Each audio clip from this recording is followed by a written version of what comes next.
یہ ہے سیرت جو حضور لے کر آئے۔ حضور تشریف فرما تھے کہ اپنی رضائی والدہ حضرت حلیمہ سعدیہ سلام اللہ علیہا کو اپنی طرف آتے دیکھا، بس نظر پڑی تو میرے حضور اٹھ کھڑے ہوئے، میری ماں پکارتے ہوئے اور دوڑ لگاتے ہوئے ان کے قریب پہنچے، پھر سر سے وہ چادر اتار کر نیچے زمین پر بچھا دی جسے میں اور آپ کائنات کا قیمتی اثاثہ سمجھتے ہیں۔ اپنی والدہ کو اس چادر کے اوپر بٹھایا، کان لگا کر ان کی ساری باتیں سنی اور ان کے سارے دکھڑے حل کر دیے۔ یہ ہے شریعت، یہ ہے سیرت جو حضور لے کر آئے۔ فتح مکہ ہوا تو حضور علیہ السلام کی رضائی خالہ حضرت حلیمہ سعدیہ سلام اللہ علیہا کی بہن حضور سے ملنے کے لیے آئیں۔ اپنی ماں کا پوچھا تو بتایا گیا کہ ان کا تو وصال ہو گیا ہے۔ چھم چھم آنکھوں سے آنسو برسنے لگے، بار بار حضرت حلیمہ کی شفقتیں یاد کرتے اور ساتھ ساتھ روتے چلے جاتے۔ پھر اپنی خالہ کو رخصت کرنا چاہا، ایک گھوڑا، ایک جوڑا، 100 دینار دے کر میرے حضور اپنی خالہ کو رخصت کیا۔ یہ ہے شریعت، یہ ہے سیرت جو حضور لے کر آئے۔ ایک دن حضور صحابہ کو نماز پڑھانے آئے، تاحد نگاہ صحابہ نے اٹھ کر حضور کا استقبال کیا۔ محبتوں برا یہ ہجوم عاشقاں دیکھا تو چھم چھم آنکھوں میں آنسو برسنے لگے۔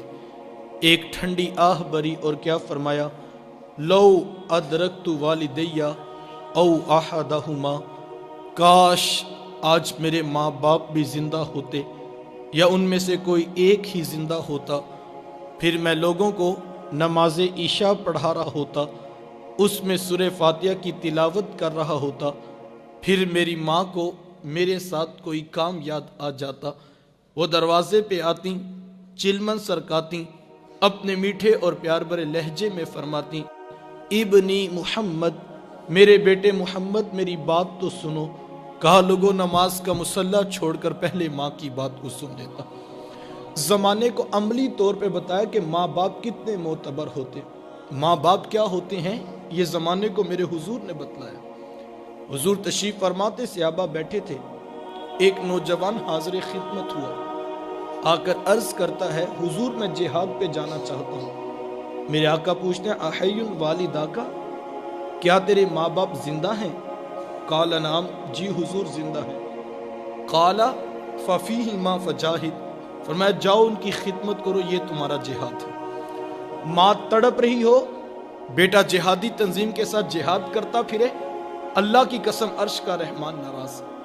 باپ کو ضرورت ہے بیٹے کی اور بیٹا تبلیغی گشت پہ نکلا ہوا ہے، اللہ کی قسم عرش کا رحمان ناراض۔ ماں باپ بیماری میں گرے ہیں، وہ فالج میں مبتلا ہیں، اور بیٹے پیر کی چوکھٹ پہ جھاڑو دیتے پھرتے ہیں، اللہ کی قسم عرش کا رحمان ناراض۔ یہ آج کے 2 نمبر اور ڈبے پیر تو حیثیت کیا رکھتے ہیں؟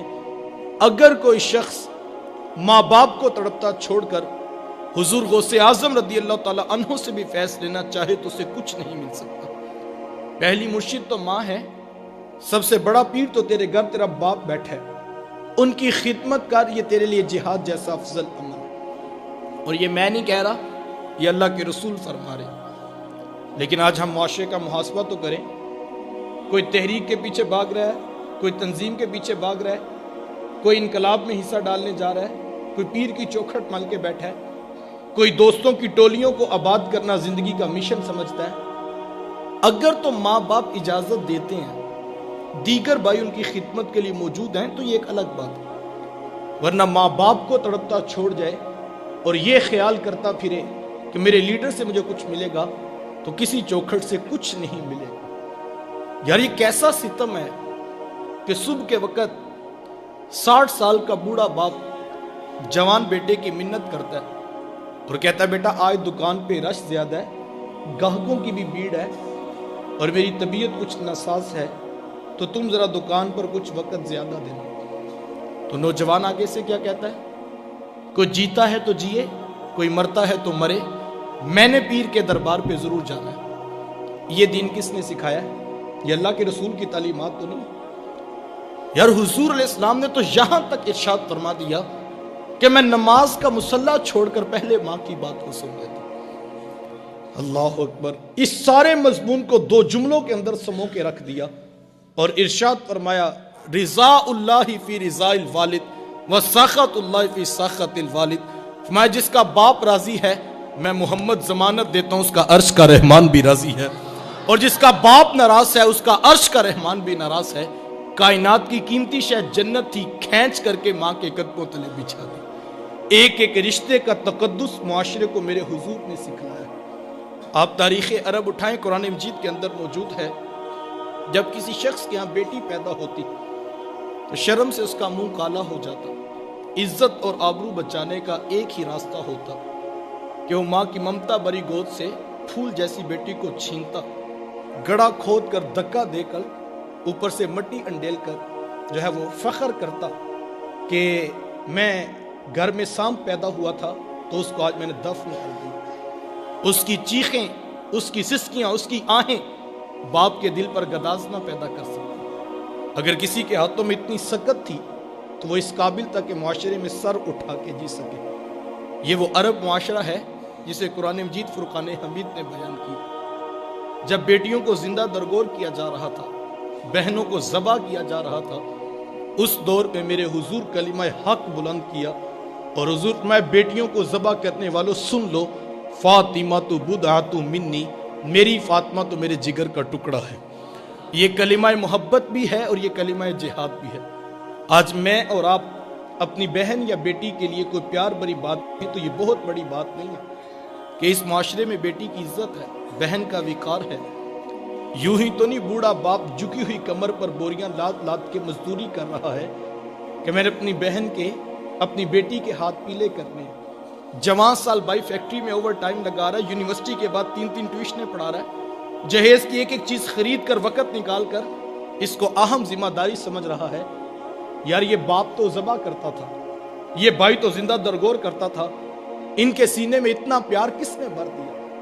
ماں باپ جب بیٹی کو رخصت کر رہے ہوتے ہیں ان کی آنکھوں میں پھوٹ پھوٹ کے آنسو بھر رہے ہوتے ہیں, بھائی غش کھا کے نیچے گر رہے ہوتے ہیں کہ ہم سے بہن کی جدائی کا منظر نہیں دیکھا جاتا. یار یہ تو ذبح کرتے تھے, یہ تو زندہ درگور کر دیتے تھے, ان کے سینے میں اتنا کوٹ کوٹ کر پیار کس نے بھر دیا؟ جواب ایک ہی ملے گا, یہ فیض ہے آمینہ کے لال کا, جنہوں نے کٹتی بچیوں کو عزت کی دہلیز پہ کھڑا کر دیا. حضور علیہ السلام نے ایک دن گھر تشریف لائے تو ام المومنین حضرت عائشہ صدیقہ رضی اللہ تعالیٰ عنہ عرض کرتی ہیں کہ حضور آج بڑا عجیب ماجرا ہوا. حضور میں عائشہ آج کیا ہوا؟ عرض کی حضور ایک حبشیہ نیاد عورت آئی اور اس نے آ کر دروازے پہ صدا لگائی. میں نے گھر میں تلاش کیا کہ سائل کو دینے کے لیے کچھ مل جائے, تو تلاش بسیار کے بعد مجھے ایک خوش کھجور ملی تو میں نے وہی اس کو صدقہ کر دیا کہ نبی کی چوکھٹ ہے اور سائل خالی نہ پلٹے. حضور اس نے اس کھجور کو 2 حصوں میں توڑا اور ایک دائیں جانب والی بیٹی کے منہ میں ڈال دیا اور ایک بائیں جانب والی بیٹی کے منہ میں ڈال دیا. حضور اس کو خود بھی بھوک لگی تھی, اس کا پیٹ کمر سے لگا تھا, لیکن اس نے خود کچھ نہیں کھایا اور سب کچھ اپنی بیٹیوں کو کھلا دیا. یہ کہتے کہتے ام المومنین آپ دیدہ ہو گئیں, آنکھوں سے آنسو ٹپکنے لگے. تو حضور میں اے عائشہ سنو, اگر کل قیامت کے دن ان بچیوں کی ماں کو جہنم میں جانے کا حکم ہو گیا تو یہ بیٹیاں درمیان میں آڑ بن کے کھڑی ہو جائیں. مالک ہم تو اپنی ماں کو جہنم میں نہیں جانے دیں گی, اللہ ان بچیوں کی سفارش قبول کر کے ان کی ماں کو جنت کی راحت عطا کر دے. کہاں بیٹیاں باعث شرم سمجھی جاتی تھیں اور کہاں دخول جنت کا سبب قرار پائی. بہنیں کیا ہوتی ہیں یہ زمانے کو میرے حضور نے بتلایا. آپ جانتے ہیں حضور کا نہ کوئی سکا بھائی تھا اور نہ کوئی سکی بہن تھی. میرے حضور در یتیم ہیں. سینہ صدف میں اکیلے پرورش پانے والے موتی کو در یتیم کہا جاتا ہے. حضور بطن آمنہ میں اکیلے پرورش پائی ہے, لیکن جب رضاعت کا شرف عطا کرتے ہوئے میرے حضور حضرت حلیمہ سعدیہ سلام اللہ علیہا کے ہاں تشریف لے گئے تو ان کی ایک بیٹی تھی جن کا نام شیمہ یا شیمہ بتایا جاتا ہے. وہ رشتے میں میرے حضور کی رضائی بہن لگتی تھی. قبیلہ بنو سعد کے رواج کے مطابق شام کو جب مائیں کھانا پکانے لگتی تو بہنیں اپنے بائی گود میں اٹھا کر باہر کھلے میدان میں آ جاتی. ہر بہن کی گود میں اس کا بھائی ہوتا اور اپنے بھائی کے حسن کے قصیدے پڑھ رہی ہوتی۔ اگر کسی کے بھائی کا رنگ کالا ہوتا تو وہ کہتی جناب رنگ کالا ہے تو کیا ہوا، میرے بھائی کے نقوش دیکھو کتنے خوبصورت ہیں، اس کی اٹھی ہوئی ناک، اس کی جیل جیسی خوبصورت آنکھیں تو دیکھو کتنی پیاری ہیں، تو وہ نقوش کو معیار حسن قرار دیتی۔ اور اگر کسی کے بھائی کا رنگ گورا چٹا ہوتا تو وہ کہتی رنگ نہیں تو کچھ نہیں، حسن تو ہوتا ہی سارا رنگت میں ہے، میرے بھائی کا رنگ دیکھو کتنا نکھرا ہے۔ تو یہ بحث مباحثہ چل رہا ہوتا اور کوئی بہن ہار ماننے کو تیار نہ ہوتی۔ اتنے میں ایک سمت سے حضرت شیمہ اپنا ویر محمد اٹھا کے لے آتی، کہتی ذرا میرے ویر کا مقابلہ بھی تو کرو نا۔ وہ کہتی نہیں شیمہ تیرے ویر کا مقابلہ تو نہیں نا، تیرا تو ساروں کا سردار لگتا ہے۔ کتب میں آتا ہے حضرت شیمہ کا سر فخر سے بلند ہو جاتا، وہ حضور کو سینے سے چمٹا لیتی اور دعا دیتی ربنا ابقِ لنا محمدا، شاءاللہ میرے ویر محمد کو نظر نہ لگے۔ آج میں دیکھ رہی ہوں بچوں کا سردار ہے، کل اپنی آنکھوں سے دیکھوں جوانوں کا بھی سردار بنے۔ زندگی کے لیل و نہار گزرتے گئے، حضرت شیمہ کی شادی ہو گئی۔ مدنی دور کی کہانی ہے، اتفاق سے جس قبیلے میں حضرت شیمہ کی شادی ہوئی تھی، حضور کے صحابہ کی لڑائی اور جنگ اسی قبیلے سے ہو۔ ان کے کچھ بندے قتل کر دیے گئے، کچھ کو قیدی بنا کر صحابہ مسجد نبوی میں لے آئے۔ عرب کے رواج کے مطابق قیدیوں کو چھڑانے کے لیے قوم کے سردار فنڈ اکٹھا کرنے کے لیے نکلے، ہر دروازے پہ جا کر دستک دیتے اور فنڈ مانگتے۔ چلتے چلتے حضرت شیمہ کے دروازے پہ پہنچ گئے، دستک دی تو پوچھا کون، کہا قبیلے کے سردار ہیں، فنڈ اکٹھا کر رہے ہیں، تم بھی اپنا حصہ ڈالو۔ تو کہا کہ یہ فنڈ کس لیے اکٹھا ہو رہا ہے، یہ رقم کیوں جمع کی جا رہی ہے؟ تو کہا مدینے میں ایک شخص ہے، ادعائے نبوت رکھتا ہے، اس نے ہمارے لوگ پکڑے ہیں، ہم نے اپنے قیدی چھڑائے۔ تو کہا اس کا نام کیا ہے؟ کسی کی زبان سے بے ساختہ نکلا محمد صلی اللہ علیہ وسلم۔ ایک عرصے کے بعد حضور کا نام سنا تو آنکھوں میں بے ساختہ آنسو آ گئے۔ کہا اس نے تمہارے بندے پکڑے؟ کہا ہاں اس نے ہمارے لوگ پکڑے۔ کہا پھر فنڈ اکٹھا کرنا چھوڑ دو، مجھے ساتھ لے چلو۔ کہا تم کیا کرو گی؟ کہا میں تمہارے قیدی چھڑا کے لاؤں گا۔ کہا تم اسے جانتی ہو؟ کہا ہاں تمہیں نہیں پتا، وہ میرا بچپن کا ویر لگتا ہے، وہ میرا بھائی لگتا ہے، میں تمہارے قیدی چھڑا کے لاؤں۔ حضرت شیمہ قبیلے کے سرداروں کو ساتھ لیا، حضور کے خیمہ نوری کی طرف سفر شروع کیا۔ یہ وہ وقت تھا جب ادب کی آیتیں نازل ہو چکی تھی، خبردار میرے رسول کی آواز سے آواز بھی اونچی نہ کرنا، ورنہ زندگی کی ساری کمائی غارت کر کے رکھ دوں۔ میرے محبوب کی چوکھٹ پہ آنا چاہتے یوں ہی اٹھ کے نہ آ جاؤ، بلکہ پہلے گھر جاؤ، کوئی چیز لو، پھر بازار میں آؤ، کوئی فقیر تلاش کرو، اس کو صدقہ کرو، پھر میرے محبوب کی چوکھٹ پہ آؤ، تمہیں پتہ لگے تم کس عظیم بارگاہ میں حاضری کے لیے جا رہے ہو۔ صحابہ ننگی تلواروں سے در حبیب پہ پہرا دے رہے تھے۔ حضرت شیمہ اس خیال سے کہ میں اپنے بھائی اور ویر کو ملنے جا رہی ہوں، جب آگے بڑھنا چاہا تو پہرے داروں نے تلواریں سونت دی۔ رک جا دیہاتی عورت، جانتی نہیں آگے کوچہ رسول ہے، آگے تو بغیر اجازت کے جبریل بھی نہیں جا سکتے، تو کون ہے؟ روایت میں آتا ہے جب راستہ روکا گیا، تلواریں سونت دی گئیں، تو حضرت شیمہ نے یوں ہاتھ سے تلوار کو جھٹک کے کہا خلو سبیلی وعلموا انا اخت نبیکم، کہا میری راہیں چھوڑ دو، جانتے نہیں میں تمہارے نبی کی باجی اور بہن لگتی ہوں۔ بس یہ آواز کانوں میں پڑنا تھی، آنکھوں پر پلکوں کی چلمنے آ گئیں، نگاہیں نیچی کر دی، تلواریں پیچھے ہٹا دی۔ حضرت شیمہ پورے پروٹوکول سے حضور کے خیمہ نوری میں داخل ہوئی۔ میرے حضور جب بہن کو آتے دیکھا، حضور اٹھ کر استقبال کیا، مرحبا کہتے ہو، خوش آمدید پیش کرتے ہو، فرمایا میری بہن آج کدھر کو آنا ہوا؟ عرض کی حضور آپ کے بندوں نے ہمارے کچھ لوگ پکڑے ہیں، میں ان قیدیوں کو چھڑانے کے لیے آئی ہوں۔ حضور فرمایا میری بہن تو نے آنے کی زحمت کیوں گوارا کی، تو گھر بیٹھے پیغام بیچ دیتی، میں محمد تیرے کہنے پہ ساروں کو چھوڑ دیتا۔ زمانے کو عملی طور پہ بتایا کہ بہن کا دروازے پہ آ جانا کتنا معتبر ہوا کرتا۔ پھر چند جوڑے، کچھ گھوڑے، بہت سارا ساز و سامان جمع کیا اور بہن کو رخصت کرنے کے لیے حضور دروازے پہ تشریف فرما ہوئے۔ صحابہ نگاہیں نیچی کیے حضور کے ادب میں کھڑے تھے، تو حضور میں صحابہ جب بھی قیدی چھوڑا کرتا ہوں پہلے تم سے مشاورت ضرور کیا کرتا ہوں، آج پہلا موقع ہے، قیدی بھی چھوڑ رہا ہوں اور میں نے مشورہ بھی نہیں کیا ہے۔ عرض کی اے بندہ نواز، آپ مالک کل کائنات ہیں، آپ جو چاہیں کریں، ہم کون ہوتے ہیں درمیان میں مشورہ دینے والے؟ لیکن حضور اتنا تو بتائیے آج کون سی خاص بات تھی کہ آپ نے مشورہ کرنا بھی ضروری نہیں سمجھا ہے؟ سنو بھائیو، اللہ کے رسول نے کیا ارشاد فرمایا؟ حضور میں صحابہ، آج میرے دروازے پہ میری بہن آ گئی تھی، اور جب بہنیں دروازے پہ آ جائیں اللہ کا رسول انہیں خالی نہیں موڑا کرتا۔ آج میں بھی بہن کا رشتہ رکھتا ہوں، آپ بھی بہن کا رشتہ رکھتے ہیں۔ ہم کتنی عزت اپنی بہنوں کو دینے کا مزاج رکھتے ہیں۔ دکھ، تکلیفیں، مصیبتیں، پریشانیاں تو اپنی جگہ رہ گئیں، یار ہم تو بہنوں کی خوشیوں میں شریک ہونے کے بھی روادار نہیں۔ 60 سال کی بوڑھی بہن یوں اپنے بوڑھے ہاتھ جوڑ کر رات 12 بجے کے قریب اپنے بھائی کے پاؤں پکڑ کر معافی مانگ رہی تھی اور کہتی تھی بھائی ساری غلطیاں میری ہیں، سارے گناہ میرے ہیں، میں اعتراف کرتی ہوں، لیکن صبح میرے بیٹے کی بارات جانی ہے، تم جو ہے وہ بارات میں شریک ہو جاؤ۔ اگر تم نہیں آؤ گے تو میں معاشرے کو کیا منہ دکھاؤں گی کہ میں کتنی بے براتی ہوں کہ میرے بھائی بھی میرے ساتھ نہیں کھڑے ہیں۔ وہ بوڑھے ہاتھ جوڑ جوڑ کر یوں معافیاں مانگتی تھی اور بھائی بڑک مار کے کہتا کہ میری بہنیں مر گئی ہیں، مجھے کسی بہن کی کوئی ضرورت نہیں ہے۔ اس کے جوان بھائی ساتھ بیٹے پاس کھڑے ہیں اور وہ کہتے ماں کوئی آتا ہے تو ٹھیک ہے، کوئی نہیں آتا تو کوئی پرواہ نہیں، ہمیں کوئی فرق نہیں پڑتا، ہماری بارات صبح دھوم دھام سے جائے گی۔ لیکن وہ کہتی بیٹا تم چپ رہو، یہ میرا اور میرے ویر کا معاملہ ہے، میں نے بھائی راضی کر کے جانا ہے، میں نے بھائی راضی کر کے جانا ہے۔ اس نے آخری حربہ سوچ رکھا تھا جب نہیں نہ مانے گا تو پھر میں اپنے سر کی چادر اتار کے اس کے پاؤں پہ ڈالوں گی، پھر تو اس کا کلیجہ پگھل جائے گا۔ لیکن اس کا آخری حربہ بھی کام نہ آیا، پھر وہ سر کی چادر اتار کر پاؤں کے ساتھ رگڑتی رہی، لیکن بھائی کا کلیجہ نرم نہیں پڑتا تھا۔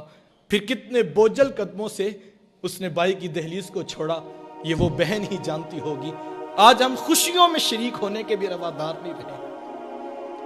میں نے کل چہلم کی روٹی پر جو ہے وہ بھائیوں کو لڑتے دیکھا ہے۔ ایک کہتا تھا کہ یہ میری بہن لگتی تھی، روٹی میں نے پکانی ہے، دوسرا کہتا تھا نہیں نہیں یہ میری بہن لگتی تھی، میں نے کھانا پکانا ہے۔ صاحب مرنے کے بعد تو برادری کو دکھانے کے لیے روٹی پہ لڑ رہے ہو، زندہ بہنوں کی قدر کیوں نہیں کرتے؟ کسی سے پوچھے جناب 4 سال ہو گئے بہن سے ناراضگی ہے، وجہ کیا ہے؟ تو وہ کہتا ہے جناب رشتہ کرتے وقت بہن نے میرے سے پوچھا نہیں تھا۔ صاحب کون سسرال میں کہتا ہے جا کے میکے سے پوچھ کے ہم پتر بیانے لگے ہیں تمہاری کیا رائے ہے؟ کون یہ بتاتا ہے، کون یہ اختیار دیتا ہے؟ یہ بہنیں ہوتی ہیں جو سسرال کی گالیاں بھی سنتی ہیں اور بھائیوں کو بتاتی ہیں ہم بڑی سوکھی ہیں اپنے گھر میں، تم اپنا اتحاد قائم رکھو، تم آپس میں بس ماں کا گھر باپ کی چوکھٹ آباد رہنی چاہیے، ہم اپنی جاگیر کا حصہ بھی چھوڑتی ہیں، ہم تھوڑے میں گزارا کر لیں گی، لیکن جو ہے وہ تم اپنی ماں کا گھر اور میرے باپ کا گھر آباد رکھنا۔ لیکن بھائی اتنا کچھ کرنے کا بھی رویدار نہیں رہے ہیں۔ بہنوں کو عزت میرے حضور نے دی ہے۔ جب بیٹی ذبح کی جا رہی تھی، بہنیں زندہ درگور کی جا رہی تھی، ماں کو منڈیوں میں بیچا جا رہا تھا، اس دور میں بیوی کی کیا حیثیت ہوگی؟ جبکہ آج کے تہذیب یافتہ دور میں بھی کچھ لوگ بیوی کو پاؤں کا جوتا خیال کرتے ہیں۔ میرے حضور ازواج مطہرات کے ساتھ جو محبتوں بری داستانیں رقم کی ہیں، معاشرہ ان کی مثال نہیں لا سکتا ہے۔ کسی کو حضور حمیرہ کہہ کے پکارتے ہیں، کسی کے لیے بکری کا بچہ ذبح کرتے ہیں اور گوشت کے مختلف ٹکڑے ان کی سہیلیوں کے ہاں بیچتے ہیں۔ حضور کثرت سے حضرت خدیجہ الکبریٰ رضی اللہ تعالی عنہا کا ذکر کیا کرتے ہیں۔ سیدہ عائشہ صدیقہ رضی اللہ تعالیٰ عنہ فرماتی ہیں کہ میرا جو ان سے رشتہ تھا تو ایک دن مجھ سے نہ رہا گیا اور میری زبان سے بے ساختہ نکل گیا، حضور اللہ نے آپ کو بہتر ازواج عطا کر دی ہیں اور آپ ابھی تک اس بوڑھی عورت کا ذکر نہیں چھوڑتے ہیں۔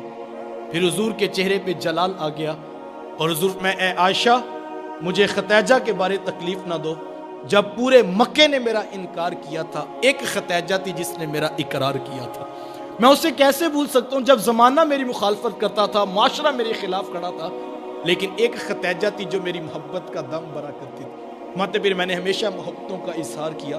اور یہی حضرت خدیجہ الکبریٰ رضی اللہ تعالی عنہا ہیں۔ جب ان کا وقت آخر قریب آیا تو سیدہ فاطمہ الزہرا رضی اللہ تعالی عنہا کو بھیجا اور کہا بیٹا جاؤ جا کے حضور سے چادر رحمت مانگو۔ سیدہ حاضر خدمت ہوئی اور آ کر عرض کی کہ میری والدہ چادر مانگ رہی ہیں۔ حضور نے چادر بھی اتار کر پیش کر دی اور ساتھ فرمایا بیٹا کہ ماں سے پوچھو یہ چادر کیا کرنی ہے۔ یہ کہتے کہتے حضور بھی ساتھ تشریف لے آئے اور حضور میں ختیجہ تو نے چادر کیا کرنی ہے؟ عرض کیا کہ حضور جو میرا بخار ہے لگتا یوں ہے کہ جیسے جان لیوا ثابت ہوگا، میری آرزو یہ ہے کہ مجھے کفن آپ کی چادر رحمت میں دیا جائے۔ یہ حضور کی سیرت کا کتنا بڑا ریفرنس ہے کہ بیوی آرزو کر رہی ہے اگر مجھے شوہر کی چادر میں کفن مل گیا تو یہ میرے رب کے حضور بھی میری بخشش کی ضمانت ہوگی۔ حضور نے چادر بھی اتار کر پیش کر دی اور ساتھ تاریخ ساز جملہ ارشاد فرمایا ختیجہ تو نے تو صرف چادر مانگی ہے، لو ارتی جلدی لآتیتکی، اگر تم مجھ محمد کی جلد بھی مانگتی میں وہ بھی اتار کے پیش کر دیتا۔ زمانے کو ایک ایک رشتے کا تقدس میرے حضور نے سکھلایا۔ بھائی کیا ہوتے ہیں یہ زمانے کو میرے حضور نے بتایا۔ حضور تشریف فرماتے صحابہ بیٹھے تھے، ایک نوجوان حاضر خدمت ہوا، آ کر عرض کرتا ہے حضور میں کماتا ہوں اور میرا بھائی کماتا نہیں ہے، اخراجات سانجے ہیں، ہم رہتے اکٹھے ہیں، تو میرے حصے کی کمائی بھی اس کی طرف چلی جاتی۔ اس طرح ایک کمانے والے بھائی نے نہ کمانے والے کی شکایت اللہ کے رسول کی بارگاہ میں پیش کی۔ آج گھر گھر کا دکھڑا یہی ہے، ہر گھر کی بنیادی لڑائی کی وجہ یہ ہے، جو زیادہ کماتا ہے وہ دوسروں کو خاطر میں نہیں لاتا۔ بڑا بھائی چھوٹوں کے لیے بے پناہ محبت کے جذبات رکھتا ہو لیکن اس کی آمدن تھوڑی ہو تو چھوٹے بھائی اس کو تانا دیتے ہیں کہ تو نے باپ کے بعد کون سی ہماری لیے جاگیر بنا کے رکھی ہے، تیری اولاد تو ہمارے اخراجات پہ پلتی، تیرے بچوں کی فیسیں تو ہم جمع کرواتے ہیں۔ تانے کس بات پر دیے جا رہے ہیں کہ اس کی آمدن صرف تھوڑی ہے، لیکن میرے حضور کتنا خوبصورت دین لے کر تشریف فرما ہوئے، اور میں یہ سمجھتا ہوں اس ایک بات کو اگر دل میں جگہ دے لی جائے تو چھوٹی چھوٹی باتوں پر یوں گھر ٹوٹنے کی طرف کبھی بھی نہ آئے۔ عرض کی حضور میں کماتا ہوں، میرا بھائی کماتا نہیں ہے، رہتے اکٹھے ہیں، اخراجات سانجے ہیں، تو میرے حصے کی کمائی بھی اس کی طرف چلی جاتی ہے۔ میرے حضور بے ساختہ ارشاد فرمایا، حضور فرمایا ہو سکتا ہے اللہ تجھے رزق تیرے اس بھائی کی وجہ سے دے رہا ہو جو کماتا نہیں ہے۔ یہ کتنی بڑی بات ہے، یہ تو کرم ہو گیا کہ تیرا ہاتھ دینے والا بنا دیا، لینے والا نہیں بنا دیا۔ اگر تیرا ہاتھ لینے والا بنا دیتے تو کیا کر سکتا تھا؟ تو بھی تو اسی ماں کی آغوش سے پلا ہے، تو بھی تو اسی باپ کی اولاد ہے، تیری رگوں میں کوئی الگ سے خون تو نہیں دوڑتا، تیرے دماغ میں کوئی الگ سے سوتے تو نہیں پھوٹتے، تجھے اپنی ڈگریوں پہ ناز ہے، تیرے سے بڑی بڑی ڈگریوں والے لوگوں کے آگے خاک چھانکتے پھرتے ہیں، ساری برادری پورا خاندان نیچے رہ گیا، چچا تائے نیچے رہ گئے، 30 سال سے کاروبار کرنے والے، تیرا ستارہ اوجے سریا کی بلندیوں کو چھونے لگا، تجھے اس لیے اونچا تو نہیں کیا تھا کہ تو M P A M N A کے ہاں عید کے گفٹ بیچتا پھرے، تو جو ہے وہ کلونی والوں کے ساتھ رشتہ داریاں جوڑتا پھرے، تو وزیر مشیر سے وزیر اعظم تک رسائیاں حاصل کرتا پھرے، تجھے اونچا اس لیے کیا تھا تو پلٹ کے پھر نیچے دیکھتا اور جو نیچے رہ گئے تھے ان کو کھڑا کرنے کا مزاج پیدا کرتا۔ وہ کسی دانشور نے کسی کروڑ پتی سے پوچھا تھا کہ جناب آپ کروڑ پتی کیسے بن گئے؟ تو اس نے بے ساختہ کہا میں نے اپنے نیچے والوں کو لاکھ پتی بنا دی، قدرت نے مجھے کروڑ پتی بنا دی۔ جو نیچے محبتیں بانٹتا ہے اللہ اس کو اوپر سے رزق کی فراوانی عطا کرتا ہے۔ ہم سمجھتے ہیں کہ امیر کے ساتھ تعلق بنے گا تو پھر ہم اوپر جائیں گے، نہیں صاحب، اگر غریب بھائی کی قدر کرنے کا مزاج بنا لو تو یہ اتنا خوبصورت وظیفہ ہے کہ یہ رزق میں برکت کا سما کرتا ہے۔ حضور علیہ السلام سے صحابہ نے ایک دن پوچھا کہ حضور رزق میں برکت کا وظیفہ تو بتائیے، تو حضور فرمایا کہ تمہیں رزق میں اور عمر میں برکت کا وظیفہ نہ بتا دو؟ عرض کی حضور آپ ارشاد فرمائے ٹوٹے رشتوں کو جوڑا کرو، اللہ رزق میں بھی برکت دے گا، اللہ عمر میں بھی برکت دے گا۔ یہ برکت کا وظیفہ تھا، لیکن آج ہم اس سے کوسوں جو ہے وہ دور چلے گئے۔ ہر چیز کا حساب 2 + 2 4 نہیں ہوتا ہے، صاحب کچھ اخلاقیات بھی معاشرے کے اندر اس وقت جو ہے پھیلانے کی ضرورت ہے۔ اور میں یہ کہتا ہوں اگر اسلام کی تعلیمات کو بغور دیکھیں تو اسلام کا کیسا خوبصورت حسن ہے۔ یہ روایت آپ نے علماء سے سنی ہے کہ جو شخص 40 قدم کسی میت کو کندھا دے، کسی جنازے کے ساتھ چلے، تو کندھے کے جدا ہونے سے پہلے اس کے صغیرہ گناہوں کو بخش دیا جاتا ہے۔ یار کس کے گناہ بخشے جا رہے ہیں؟ جو ایک مردہ کے ساتھ، زندہ کے ساتھ نہیں، مردہ کا سہارا بن کے کھڑا ہو. کتنی دیر کے لیے؟ 40 قدم. کتنا ٹائم لگ جائے گا؟ 10 منٹ لگ جائیں گے. یار جو 10 منٹ کسی مردہ کا سہارا بنے، اسلام اس کے گناہ معاف کر دیتا ہے. جو سکے بھائی زندہ کا سہارا بن کے کھڑا ہو جائے، اسلام اس کو کیا کچھ نہیں عطا کرے گا. لیکن ہم بڑے عجیب، مجھے کوئی حاجی صاحب کہہ رہے تھے کہ، اور دوست بتا رہا تھا کہ حاجی صاحب نے اعلان کیا کہ برادری میں جتنے بھی کل چیلن یا فوتگیاں ہوں گی ان کی روٹی حاجی صاحب کی طرف سے ہوگی. میں نے کہا بہت اچھی بات ہے، میں کسی کی نیت پہ فتویٰ نہیں دیتا، لیکن حاجی صاحب کو کہنا کہ مرنے کے بعد روٹی کا کیوں ٹھیکہ ملا ہے، کاش کے زندوں کی قدر کرنے کا مزاج پیدا کریں. ہم بڑے عجیب لوگ ہیں، ہم قبروں پہ رو لیتے ہیں لیکن ہم زندہ لوگوں کی قدر کرنے کا مزاج نہیں رکھتے ہیں. زندہ لوگوں کی قدر کریں، پیار بانٹیں، محبت بانٹیں، الفت بانٹیں، رشتوں کا تقدس پامال نہ ہونے دیں، دھوکہ نہ دیں، جھوٹ نہ بولیں، فریب نہ بولیں. یہ ساری باتیں کیوں کی جائیں؟ یہ اخلاق حسنہ کو کیوں اپنایا جائے؟ اس لیے کہ اسلام اس کی تعلیمات دیتا ہے، مذہب اس بات کا حکم دیتا ہے، اخلاقیات اس بات کا تقاضا کرتے ہیں، عقل اس بات پر زور دیتی ہے کہ یہ خوبصورت اور اچھے اخلاق ہیں، ان کو اپنایا جائے. لیکن میں ایک بات سنا کر اپنی بات مکمل کرنا چاہوں گا، اور میں کہتا ہوں جتنے اچھے کام ہیں، جتنے اخلاق حسنہ ہیں، اگر ان میں اس نیت کو شامل کر لیا جائے تو یہ بہت بڑا کام ہے. ایک بابا جی تھے جو جوتے پالش کیا کرتے تھے. ایک نوجوان ان کے پاس بیٹھ گیا اور کہنے لگا کہ بابا جی ایک بات تو بتائیں. کہا بیٹا پوچھو کیا ہے؟ کہا یہ بتائیں کہ آپ کو رب کا قرب کیسے ملا؟ تو وہ درویش کہنے لگا کہ بیٹا مجھے تو یوں ہی جوتے پالش کرتے کرتے رب بھی مل گیا، اس کا رسول بھی مل گیا. تو کہا جی یہ بھی کوئی راستہ اس کو پانے کا؟ لوگوں نے تو اتنی محنتیں کی، ریاضتیں کی، عبادات، مسلسل مجاہدے کرتے رہے، اور آپ کہتے ہیں کہ جوتے پالش کرنے سے رب مل جاتا ہے. تو بابا جی کہنے لگے بیٹا وہ جو اصول قانون ضابطے ہیں نا وہ اپنی جگہ پہ ہیں، میں ان کی نفی نہیں کرتا. تم نے پوچھا کہ آپ کو رب کیسے ملا، تو مجھے تو یوں ہی جوتے پالش کرتے کرتے اپنا رب بھی مل گیا، اپنا رسول بھی مل گیا. تو نوجوان کہنے لگے بابا جی اس راز سے پردہ تو اٹھائیں. جو بابا جی نے بات کہی وہ بڑی خوبصورت تھی. وہ بابا جی کہنے لگے بیٹا میں جب بھی کسی شخص کا جوتا پالش کیا کرتا تو اسے خوب ایمانداری، محنت، اخلاص سے اس کو خوب چمکا کے پالش کرتا، اس لیے کہ اس نے 2 آنے مجھے دینے ہوتے تھے. کہا نہیں وہ تو اس نے دینے ہوتے تھے، وہ تو پہلے طے ہوتے تھے، لیکن میں جوتا خوب صرف اس لیے چمکا دیا کرتا یہ اس شخص کا جوتا ہے کہ جس رسول کا میں کلمہ پڑھتا ہوں ان کا یہ بھی کلمہ پڑھتا ہے، جس رسول سے میں محبت کرتا ہوں ان کا یہ بھی پیار کرنے والا ہے، جس رسول کی شفاعت پہ میری نظر لگی ہوئی ہے ان کا چاہنے والا یہ بھی ہے. میرے رب کو یہ میری ادا اتنی پسند آئی، اس نے اپنا قرب بھی عطا کر دی، اپنے محبوب کا قرب بھی عطا کر دی. حضور کی نسبت کا احترام پیدا کرنے کا مزاج پیدا کریں. ہم بڑے عجیب لوگ ہیں، کاش ہم اس بات کے اوپر کھڑے ہو جائیں. اور یہ اتنا خوبصورت وظیفہ ہے.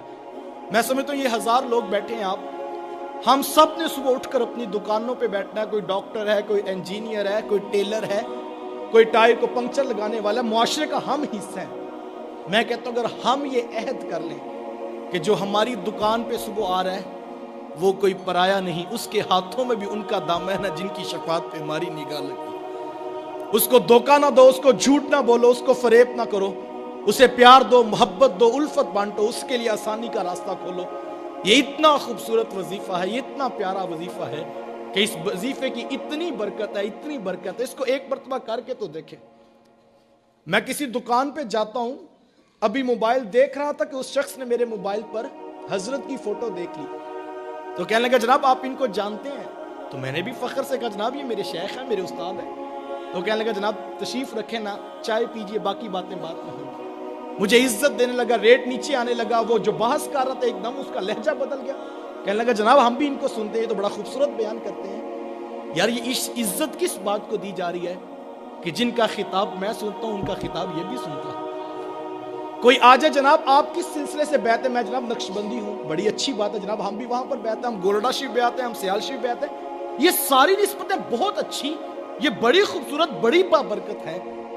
لیکن یار کوئی آ جائے اس کے پاس بیعت کا رنگ نہ بھی ہو، اس کے پاس گنبد خضرا کے مکیں کی بیعت ہو، اس کی عزت کرنی چاہیے یا کہ نہیں کرنی چاہیے. اور میں کہتا ہوں جو اس بات پہ محبتیں بانٹے پھر تو رب فرشتوں کی بھی ڈیوٹیاں لگاتا ہوگا نا کہ گاہکوں کا رخ اس دکان پہ موڑ دو.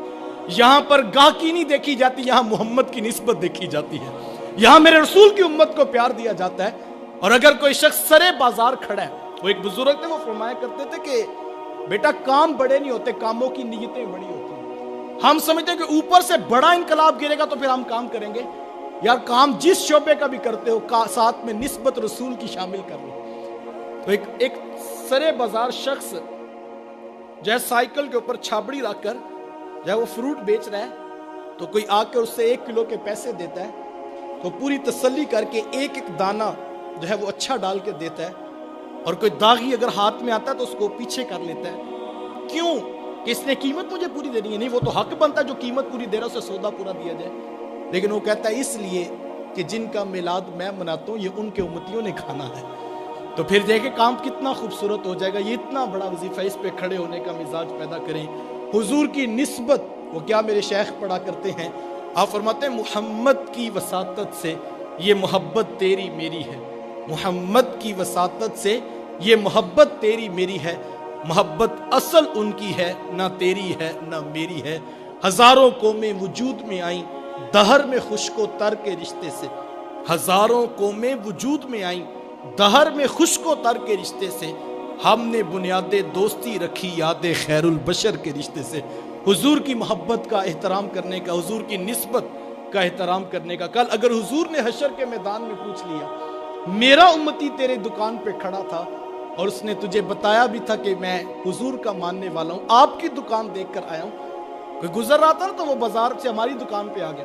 اس نے کہا جناب سودا تو آگے سے ہی خریدتے تھے, خرید و فروخت تو وہاں سے ہوتی تھی, لیکن آج حضور کا نام جری حروف میں لکھا ہوا دیکھا تو اسی وقت جو ہے وہ ذہن بن گیا کہ یار یہ تو حضور کے چاہنے والوں کی دکان ہے, چلو آج کے یہاں سے خرید و فروخت کرتے ہیں. تو ہم بڑے خوش ہوئے کہ چلو اب تو اعتماد بن گیا, اور ہم نے پھر ریٹ ڈبل کر لیا کہ اس نے کون سا بحث کرنی, یہ تو پہلے قائل ہو چکا حضور کے نام پر.